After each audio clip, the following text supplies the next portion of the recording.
नमस्कार दोस्तों, विश्व की प्राचीन नगरी काशी से ग्रैंडपा गार्डन इस वीडियो में आपका हार्दिक स्वागत करता है। दोस्तों, हम आपको बताएंगे अपराजिता। अपराजिता के पौधे को अपने घर में क्यों लगाएं, कब लगाएं, कहाँ लगाएं, कैसे लगाएं। दोस्तों, पहले समझने वाली बात यह है कि अपराजिता को हम अपने घर में क्यों लगाते हैं। और इस बात को समझने से पहले हम यह समझ लें कि ये देखिए आपके सामने अपराजिता का पौधा है। तो इसका नाम अपराजिता भी है, विष्णु प्रिया है, शंखपुष्पी है, गोकर्णी है, इसके कई नाम हैं। तो दोस्तों, हम जानेंगे कि हम इस पौधे को क्यों लगाते हैं। तो क्यों लगाते हैं, इसका उत्तर है कि देखिए, अपराजिता का एक शुभ पौधा होता है और अपराजिता के साथ में हमारी धार्मिक आस्था जुड़ी होती है। अपराजिता के फूल को हम भगवान शनि को, भगवान विष्णु को, भगवान शिव को पूजा पाठ में अर्पित करते हैं। जो सफ़ेद रंग की अपराजिता का फूल होता है उसे तंत्र मंत्र की सिद्धि में इस्तेमाल किया जाता है और अपराजिता से किया गया कोई भी तंत्र मंत्र जादू टोना वो कहीं पर भी बाएं नहीं जाता है। अपराजिता से किए गए किसी भी तंत्र मंत्र में 100% की गारंटी होती है। तो पहले तो हम इसको पौधे को लगाते हैं, इसके साथ में हमारी धार्मिक आस्था जुड़ी हुई है। हम इस पौधे को धार्मिक आस्था के कारण लगाते हैं। और दूसरा जो सबसे बड़ा कारण है दोस्तों, धार्मिक आस्था में मान्यता यह है कि इसका फूल भगवान शनि को अर्पित करने से अगर कोई ग्रह दोष आपके ऊपर है, शनि की 7.5 आपके ऊपर चल रही है, तो यह 7.5 निष्प्रभावी हो जाती है। उसका आपके दिनचर्या पे कोई असर नहीं पड़ता है। भगवान शनि को फूल अर्पित करेंगे, प्रसन्न होकर के वो अपनी सारी ग्रह दशा को आपके ऊपर से हटा लेते हैं। भगवान विष्णु को, हरिनारायण विष्णु को अर्पित करेंगे, माँ महालक्ष्मी को अर्पित करेंगे, तो भगवान को अर्पित करने से माँ महालक्ष्मी प्रसन्न होती हैं और माँ महालक्ष्मी प्रसन्न होती हैं तो हर तरह से वो धन धान्य से आपको परिपूर्ण करती हैं। तो पहला कारण तो ये धार्मिक आस्था का है। और दूसरा कारण दोस्तों होता है, इस पौधे को सही दिशा में और सही जगह पे लगाने से हमारे घर का वास्तु दोष दूर होता है। तो वास्तु दोष दूर होता है तो हमको तमाम तरह की परेशानियों से छुटकारा मिलता है। तो दोस्तों, हम आपको बता दें कि वास्तु के हिसाब से अपराजिता के पौधे को कहाँ लगाना चाहिए। तो अपराजिता, इसका उत्तर यह है कि अपराजिता के पौधे को लगाने का सही दिशा पूर्व दिशा है या उत्तर दिशा। आप पूर्व में लगा सकते हैं, उत्तर दिशा में लगा सकते हैं, या पूर्व और उत्तर दिशा के कोने में, ईशान कोण में लगा सकते हैं। पूर्व उत्तर दिशा के कोने को ईशान कोण बोलते हैं। वह देवी देवताओं का स्थान होता है, पूजा पाठ का स्थान होता है। तो आप पूर्व और उत्तर दिशा में लगाएंगे तो आपके घर के सारे वास्तु दोष दूर हो जाते हैं। और जब वास्तु दोष दूर होते हैं तो आपके घर में सकारात्मक ऊर्जा प्रवेश करती है और नकारात्मक ऊर्जा आपके घर के बाहर निकलती है।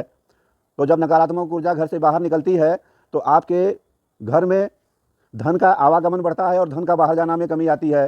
परिवार में बाल बच्चों का, सबका स्वास्थ्य अच्छा रहता है, धन धान्य की वृद्धि होती है, नौकरी चाकरी में, रोजगार व्यवहार में हर तरह से आपको लाभ पहुंचता है। तो इस तरह से वास्तु के हिसाब से भी हम पौधे को अपने घर में लगाते हैं और अपराजिता का पौधा अपने घर में लगाना बहुत ही लाभदायक है। दोस्तों, तीसरा कारण यह है इसको लगाने का अपने घर में कि ये पौधा एकदम से जड़ी बूटी वाला पौधा है। ये तमाम आयुर्वेदिक औषधि के रूप में इलाज में काम आता है। इसके फूल का चाय पीने से हमारी बुद्धि कुशाग्र होती है, सोचने की शक्ति बढ़ती है, याद करने की शक्ति बढ़ती है, रोग प्रतिरोधक क्षमता बढ़ती है। तो तमाम लोग इसके टी का इस्तेमाल करते हैं। तो इस तरह से और कई भी फ़ायदे हैं।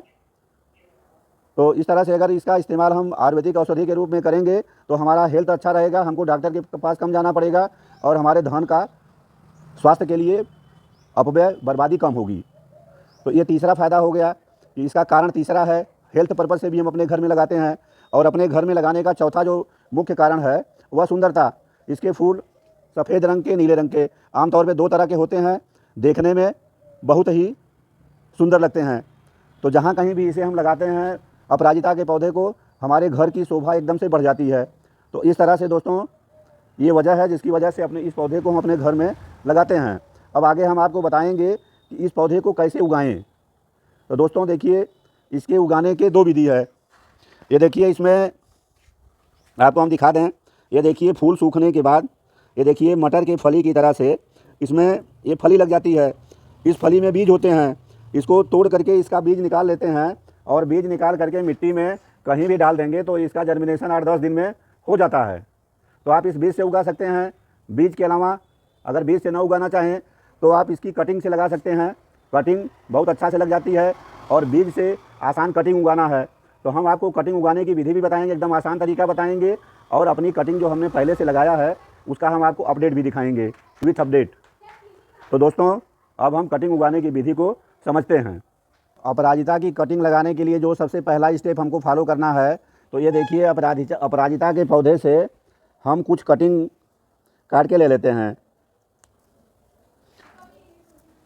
दोस्तों देखिए इसकी छोटी से छोटी और पतली से पतली कटिंग बड़े आराम से उग जाती है। ये देखिए हमने ये 3-4 कटिंग ले लिया। इस तरह से पतली कटिंग लग जाएगी, चिंता करने की कोई ज़रूरत नहीं है। और दोस्तों इसके कटिंग का जो ये ऊपर वाला पोर्शन है इसको थोड़ा थोड़ा कट करके निकाल देंगे इस तरह से। दोस्तों देखिए इस तरह की कटिंग ले लेते हैं। नीचे से ये पूरी पत्तियों को साफ़ कर देते हैं। ऊपर में कुछ पत्तियां छोड़ सकते हैं और इस तरह से 8-10 कटिंग लगा दीजिए तो उसमें कम से कम 50% से ज़्यादा आपको रिजल्ट मिल जाता है। तो इस तरह से हमने एक कटिंग ले लिया, ये 7-8 कटिंग हमने ले लिया है। दोस्तों देखिए कटिंग लगाने के लिए जो गमले की साइज़ लेंगे, हम छोटा गमला लेंगे। ये मेरा 6 इंच का गमला है या 5 इंच का ही होगा। ये 5-6 इंच का गमला हमने लिया। दोस्तों गमले में क्या करना है कि इसके हम ड्रेनेज होल को किसी कंकड़ पत्थर से बंद कर देंगे और बंद करने के बाद थोड़ा इसमें देखिए धान की भूसी डाल देते हैं ऊपर से, या सूखे पत्ते डाल दीजिए। तो इस तरह से भूसी डालने से मिट्टी से इसका नीचे का होल बंद नहीं होगा। हमने पहला काम ये कर लिया, गमला ले लिया, गमले का छेद बंद किया और धान की भूसी थोड़ी डाल दिया। दोस्तों इसके बाद हमको यह जानना है कि मिट्टी किस तरह की मिट्टी में ये अपराजिता अच्छा से उगेगी। तो ये देखिए हमने ये नॉर्मल गार्डन सॉयल लिया है। ये देखिए इसमें हमने ये नॉर्मल गार्डन सॉयल ले लिया है, ये देखिए, और इस मिट्टी को हमने भुरभुरी कर लिया है। दोस्तों इस मिट्टी में रीयूज मिट्टी है, पहले से कुछ बालू की मात्रा मिली हुई है, इसलिए मैं इसमें बालू नहीं मिला रहा हूँ। दोस्तों देखिए इसमें हम क्या मिलाएंगे, और इस मिट्टी को वेल एंड करने के लिए ये देखिए इसमें हम राइस हस्क मिलाएंगे, धान की भूसी। ये देखिए दूसरा सामान कोकोपीट। ये देखिए थोड़ा सा ये गोबर की खाद। गोबर की खाद से हमारी कटिंग को NPK वैल्यू मिल जाएगी, क्योंकि कटिंग कुछ दिन तक अब इसी गमले में रहेगी। खाद नहीं डालेंगे तो कटिंग का जड़ बनने के बाद भी सूख जाती है। बालू में उगाएंगे उग जाएगा, लेकिन आगे ज़्यादा दिन तक उसमें सर्वाइव नहीं कर पाती है कटिंग। दोस्तों एक चीज़ हम डालेंगे, देखिए कटिंग में फंगस भी लगता है, तो फंगस से बचने के लिए देखिए नीम की सूखी पत्तियाँ। ये नीम की सूखी पत्तियाँ हैं, ये एंटी इंसेक्टिसाइड होती हैं और एंटी फंगस होती हैं। इस तरह से पत्तियों को हाथ से रगड़ देंगे, इनका चूरा बन जाएगा, पाउडर बन जाएगा। और ये सब अपने चारों सामान को देखिए, धान की भूसी, कोकोपीट, नीम की सूखी पत्तियाँ और ये काऊ डंग कंपोस्ट, गोबर की खाद, सड़े हुए गोबर की खाद, ये सब हम अपनी मिट्टी में मिला देंगे। मिट्टी में मिलाने के बाद दोस्तों करना क्या है, इस तरह से अच्छी तरह से मिक्स कर देंगे मिट्टी में।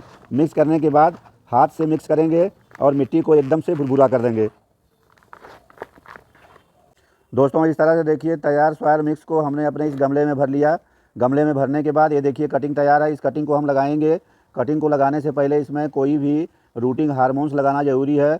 हम यहाँ पे देखिए दोस्तों ये एलोवेरा जेल का इस्तेमाल कर रहे हैं। इस तरह से एलोवेरा जेल में हमने ये कटिंग के निचले हिस्से को डुबो दिया, और डुबोने के बाद इस तरह से ये देखिए हम इस गमले में ये कटिंग को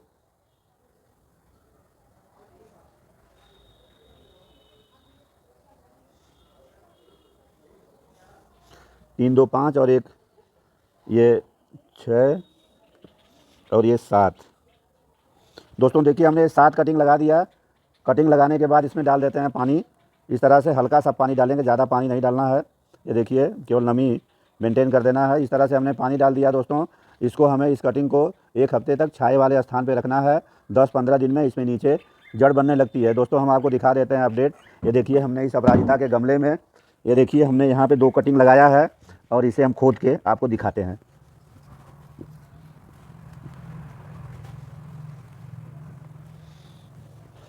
दोस्तों आप देख सकते हैं ये कितनी अच्छी रूट बन चुकी है, देखिए। तो इस तरह से ये कम से कम मेरा 20-25 दिन का अपडेट है। आप इस तरह से ये कटिंग लगाए हैं। 20-25 दिन में आपका भी इस तरह से हो जाएगा। इसमें देखिए ग्रोथ भी हो गई है, ये कटिंग लगाने के बाद इसमें ग्रोथ हो गई है। हमने ऊपर का टिप लगाया था। तो दोस्तों इस तरह से हम फिर इस पौधे को जहाँ था वहीं लगा देते हैं वापस। तो दोस्तों इस तरह से हमने इस वीडियो में आपको यह बताया कि अपराजिता का पौधा क्यों लगाएं, कब लगाएं, कहाँ लगाएं और इसकी कटिंग को किस तरह से ग्रो करें। कटिंग के अलावा बीज से कैसे ग्रो करते हैं हमने ये भी आपको जानकारी दे दिया। दोस्तों अगर आप ना कटिंग से ग्रो कर पाएँ ना बीज से ग्रो कर पाएँ तो 20-30 रुपये का पौधा मार्केट में मिलता है नर्सरी में, आप वहाँ से भी ला करके लगा सकते हैं। लेकिन अपने घर में आप अपराजिता के पौधे को अवश्य लगाइए, बहुत शुभ पौधा है। ये लगा लेंगे तब आपको मालूम पड़ेगा कि मतलब कितना इससे लाभ है। बहुत बहुत धन्यवाद। जय हिंद। आगे फिर किसी वीडियो में आपसे मुलाकात होगी।